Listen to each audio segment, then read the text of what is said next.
une partie de notre idée collective, c'était aussi de pouvoir entendre tous ces professionnels qui ne sont pas des professionnels de santé, mais qui sont des acteurs à part entière de cette santé intégrative et durable.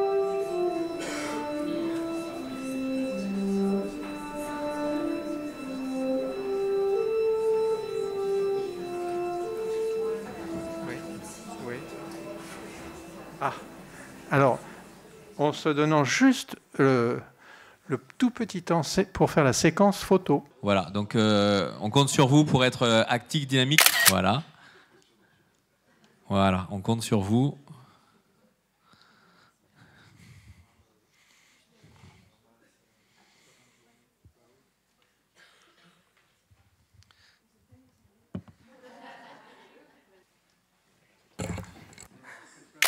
La deuxième récréation est finie. Madame Cosma, s'il vous plaît. Merci Madame la sénatrice, messieurs les organisateurs et messieurs, dames d'être présents et surtout de m'avoir invité. Je me présente rapidement, donc Aline Cosma Palumbo, je suis juriste de formation et j'ai travaillé donc à l'Assemblée nationale, au Sénat et en ministère, d'où mon parcours un petit peu atypique. Et aujourd'hui, je suis responsable d'une compagnie d'assurance de protection juridique, CFDP. Donc, c'est la compagnie française de défense et de protection. Et par l'intermédiaire d'intermédiaires d'assurance tels que Pascal Laurenté, qui est présent ici, on assure beaucoup de fédérations nationales, d'écoles et de syndicats. Donc, je peux avoir des exemples concrets et précis à vous communiquer. Et j'ai essayé synthétiquement de faire un état des lieux de la réglementation en vigueur, de ce que vous pouvez faire, dire et pas faire. Et de faire surtout... ça reste exhaustif et ça reste ma propre analyse, bien que j'ai essayé d'être la plus complète possible, pour vous donner des préconisations afin de rester vraiment dans les clous et ne pas être taxé d'exercice illégal de la médecine, ou en tout cas de complicité d'exercice illégal de la médecine.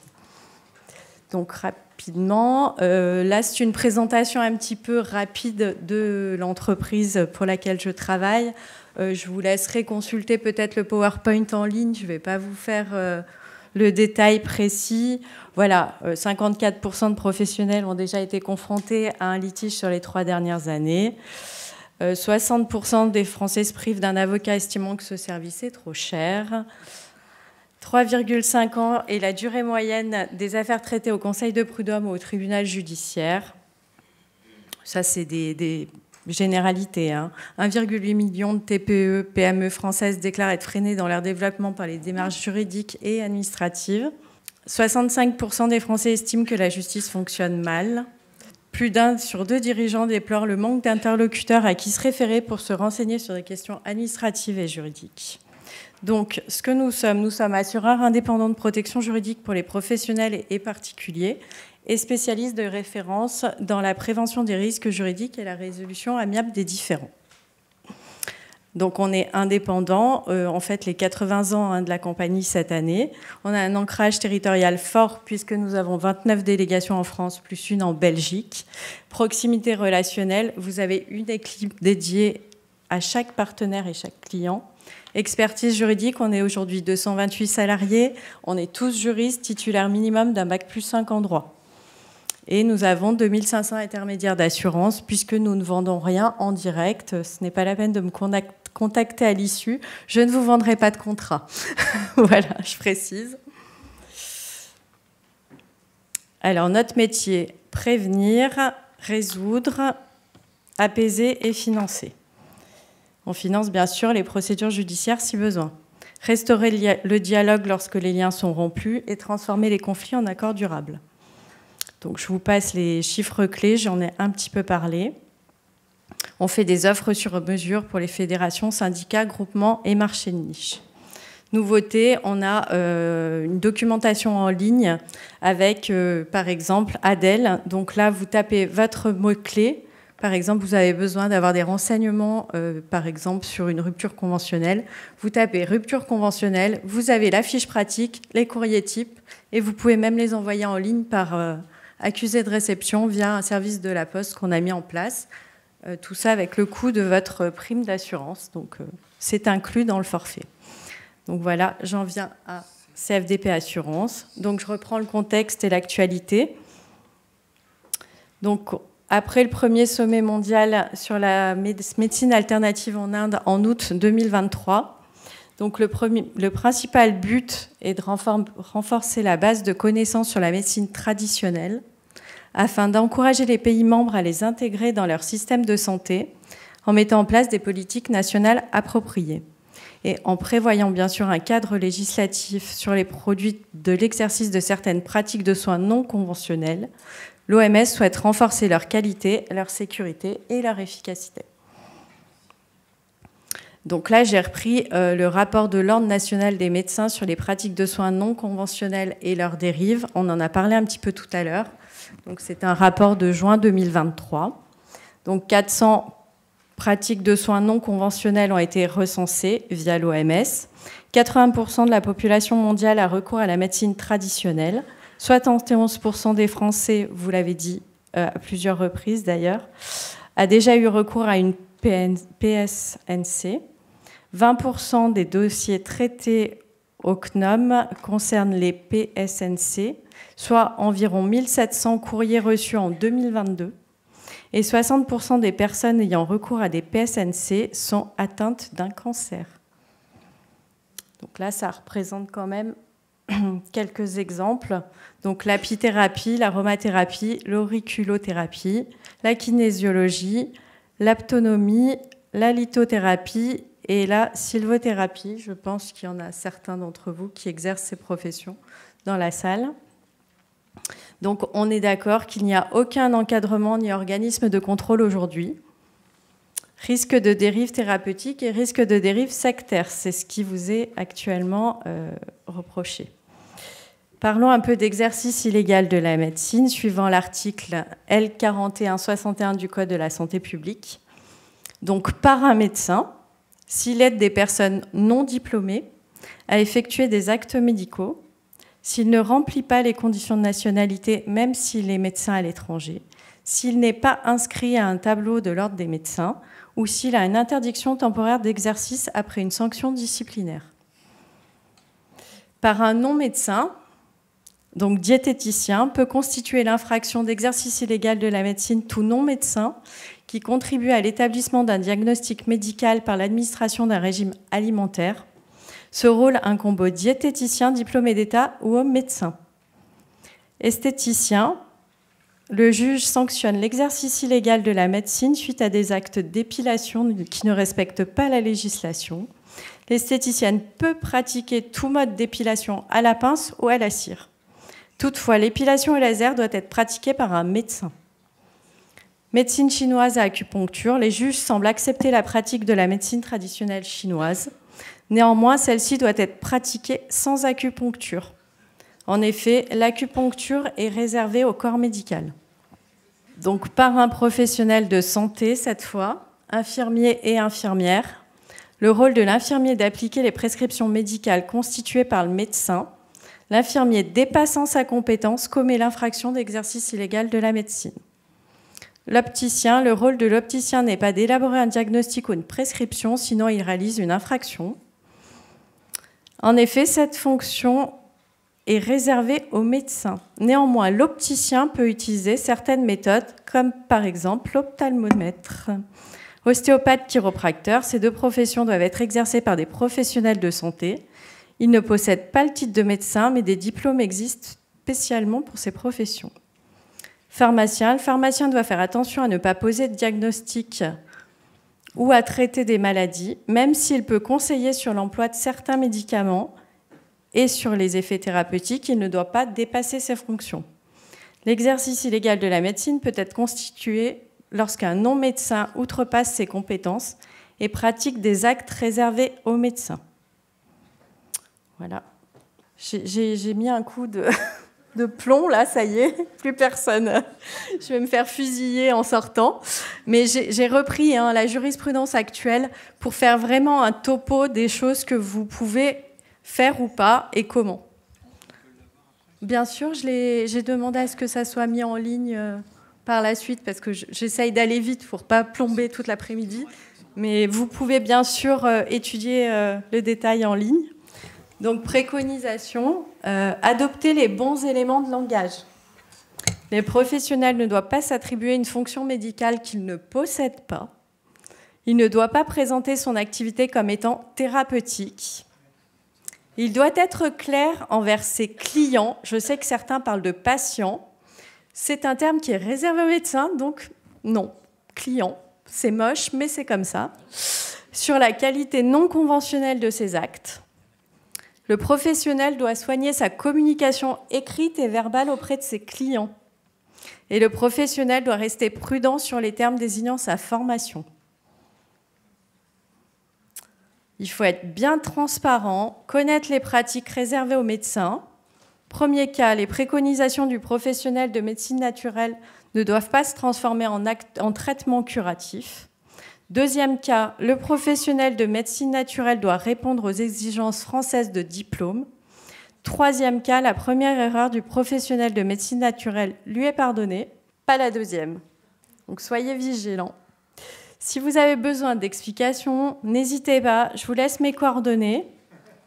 Voilà. Encore une fois, je ne vends rien, donc inutile de me demander quoi que ce soit sur des contrats potentiels. Mais en tout cas, je m'engage à vous répondre par mail ou téléphone si besoin. Est-ce qu'on sait combien de litiges il y a pu y avoir liés à des pratiques de santé intégrative? Alors, il y en a beaucoup. Il y a beaucoup de condamnations. De santé intégrative parce que tout ce que vous avez nommé, c'est des gens qui sont médicaux, en fait, et qui...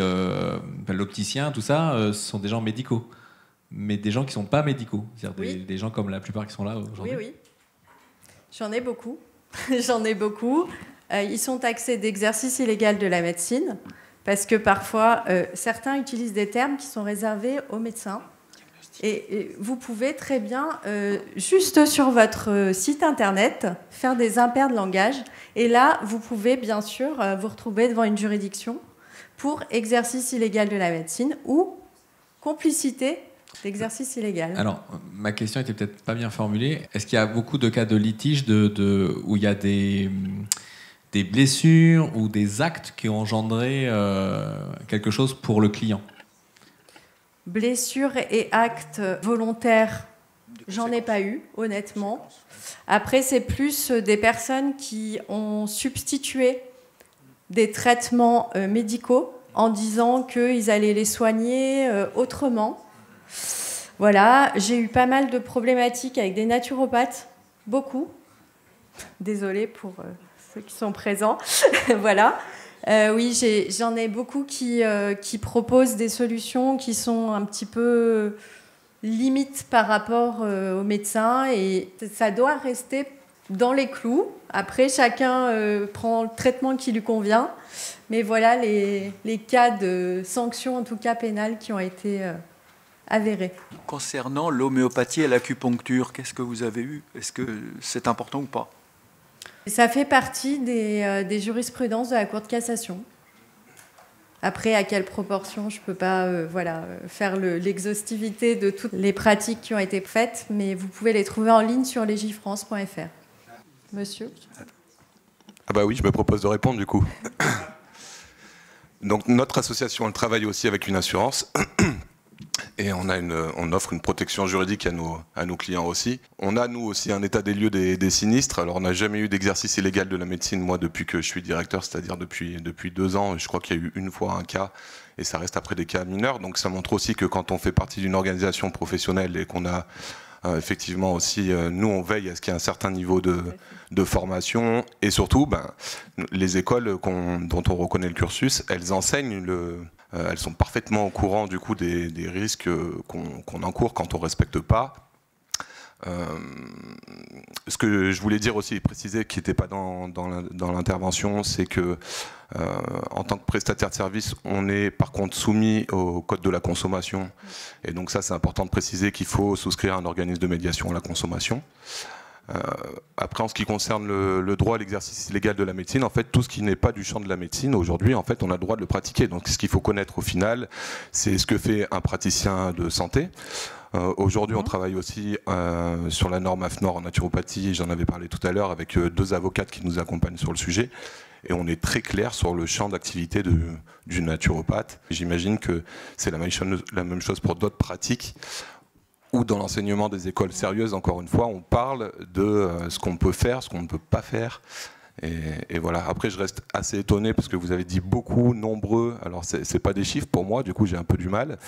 Et après, voilà, encore une fois, je pense que ça concerne des gens qui font des formations pas tout à fait rigoureuses et qui ne connaissent pas vraiment les risques et qui font un peu n'importe quoi. Voilà. Mais pour nous, ça reste minoritaire, en tout cas, dans ce qu'on a pu analyser. Je voulais nuancer, du coup, oui, mais vous avec faites mon bien. intervention. Après, c'est vrai que le fait d'être fédéré, je vais pas vous cacher que c'est important dans le sens où vous avez quand même des éléments de langage qui vous sont communiqués, et vous avez du renseignement ou autres qui sont pratiqués, bien sûr.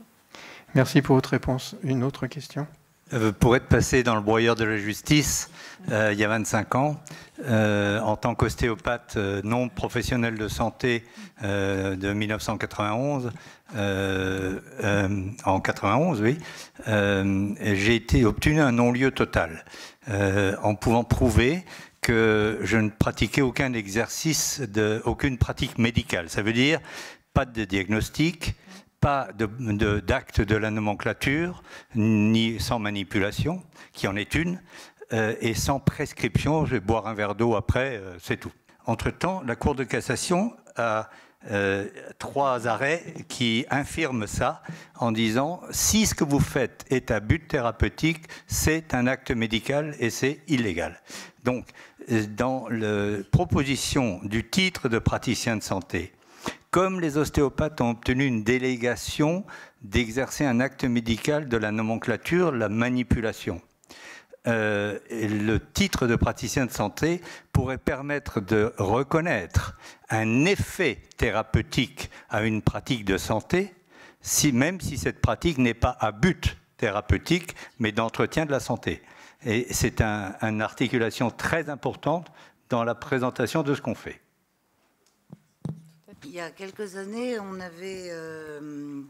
on voulait commencer à faire reconnaître le shiatsu, non pas comme simplement du bien-être, mais allant au-delà. Et on n'avait effectivement pas utilisé le shiatsu comme thérapie, mais comme accompagnement thérapeutique. Et l'accompagnement thérapeutique, à l'époque, était parfaitement accepté sur le plan légal. Qu'est-ce qu'il en est aujourd'hui ? Vous ne pouvez plus employer ces termes-là.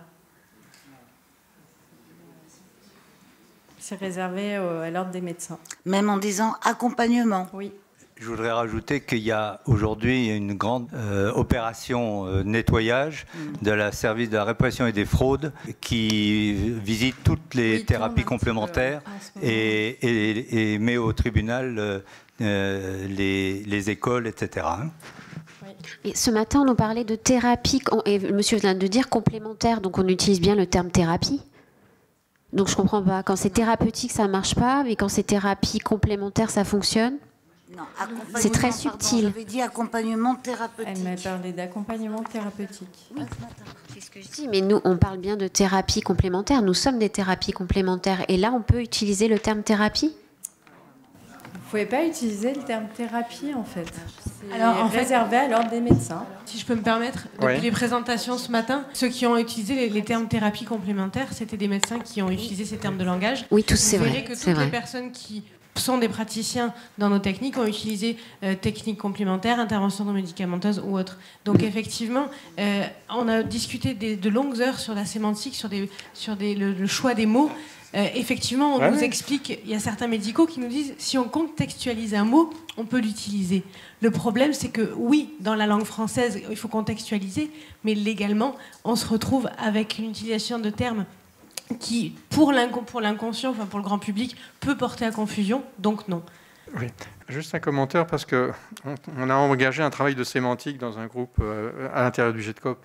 Depuis ce matin, l'usage de l'expression thérapie complémentaire, quand il s'agit d'autre chose que de la pratique des professions de santé, au code civil, au code de la santé publique, et ben c'est non, c'est pas possible. On peut pas utiliser cette expression thérapeutique. Voilà, c'est pas possible, c'est tout. Voilà, on est entre nous, on a pu le dire, mais il faut faire attention. On va dénoncer quand même. Quand est-ce que ça change, Madame la sénatrice ? Oui, moi du coup, dans l'éducation thérapeutique du patient. Je suis formée à l'éducation thérapeutique du patient en tant que socio-esthéticienne. Donc du coup, si par exemple je me présente en tant que socio-esthéticienne formée à l'éducation thérapeutique du patient, ai-je le droit ? C'est une formation, c'est pas, vous n'êtes pas une professionnelle médicale. En fait, c'est dire que vous faites partie d'un groupe de travaux sur de l'éducation thérapeutique des patients. Vous ne pouvez pas dire que vous pratiquez de l'éducation thérapeutique des patients. C'est un travail d'équipe. Donc l'éducation thérapeutique des patients, on fait partie d'un groupe mis en place pour les patients dans l'accompagnement thérapeutique. C'est exactement ce que disait le professeur Paille ce matin. C'est qu'à partir du moment où un soin est donné dans le cadre d'une équipe thérapeutique, le soin peut devenir thérapeutique même s'il est donné par quelqu'un qui n'a pas le droit de faire une thérapeutique. Oui, alors qu'en est-il du terme médecine douce et médecine notamment alternative, ou est-ce qu'on peut utiliser ce terme de médecine ? Alors c'est un vaste débat, mais clairement non. Il faut que vous parliez de pratique de soins non conventionnels. Médecine, c'est pas un mot qui est protégé aujourd'hui en France. Médecin, le titre de médecin est protégé. Médecine, il y a une jurisprudence en 2016 avec un médecin chinois qui dit qu'effectivement, on a le droit d'utiliser le terme de médecine. Alors, moi, je suis très vigilant à ça, parce que sinon, après, on s'interdit de les utiliser. Voilà. Et l'Ordre des médecins a un lobbying très, très important, notamment au niveau des assemblées, au pluriel. Mais c'est pas la loi. Le CNOM, c'est pas la loi. La loi l'autorise. Le CNOM, il passe pas au-dessus de la loi, a priori. D'accord. Et vous avez regardé les professions des élus actuellement des assemblées ? Oui, mais la loi actuellement, elle n'interdit pas. On est d'accord. La loi ne l'interdit pas. C'est des jurisprudences de Cour de cassation après. Hein. C'est pas. Encore une fois, je vous fais une présentation de l'existant. Je ne suis pas censeur de vos professions. Au contraire. Désolé, c'est pas contre vous. Je vous dis juste qu'aujourd'hui, l'Ordre des médecins a placé beaucoup d'élus au niveau des assemblées. J'y ai travaillé pendant très longtemps. Et je vous assure que quand il faut défendre une profession réglementée face à une autre profession qui se monte, qui essaye de se réglementer aussi et peser dans les débats, tant que vous n'êtes pas élu, malheureusement, vous êtes minoritaire. Donc, voilà.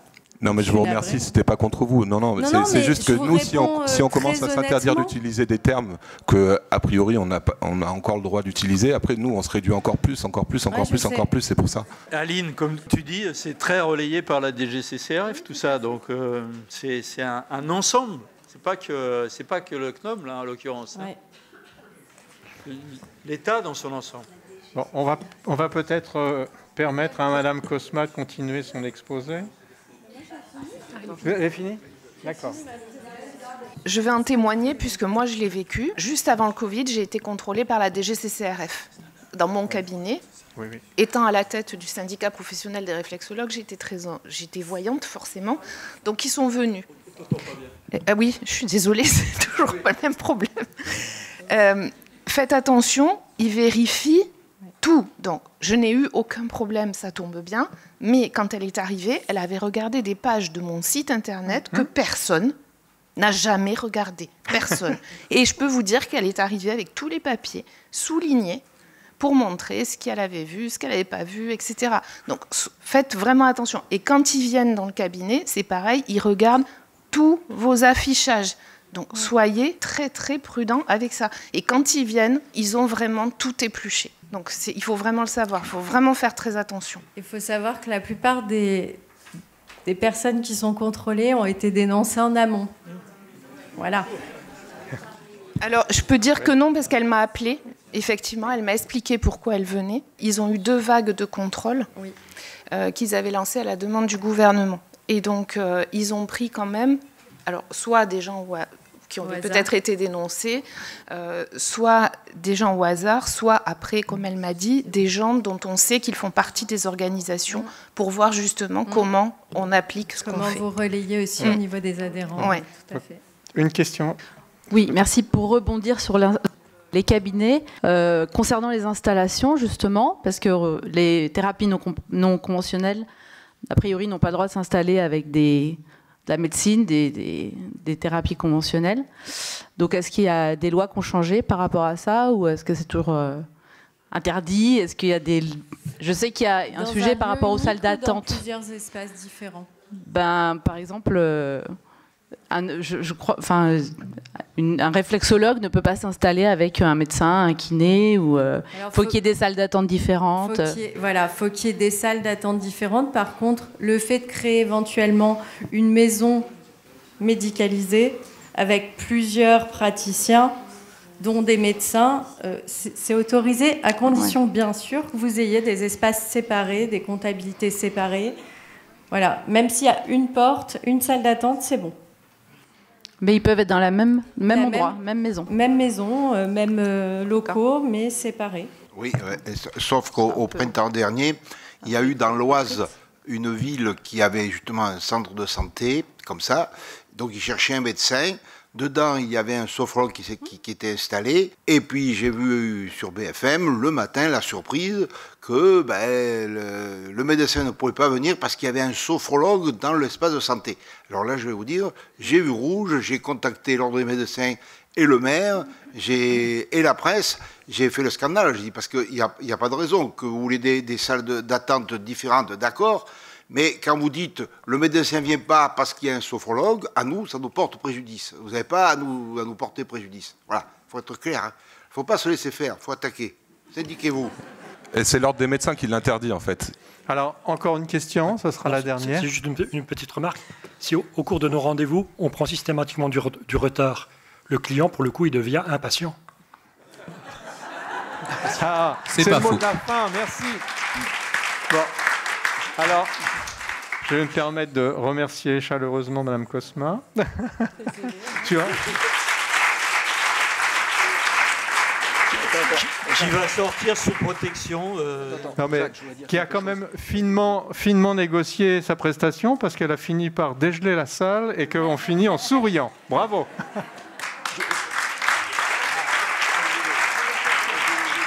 Non.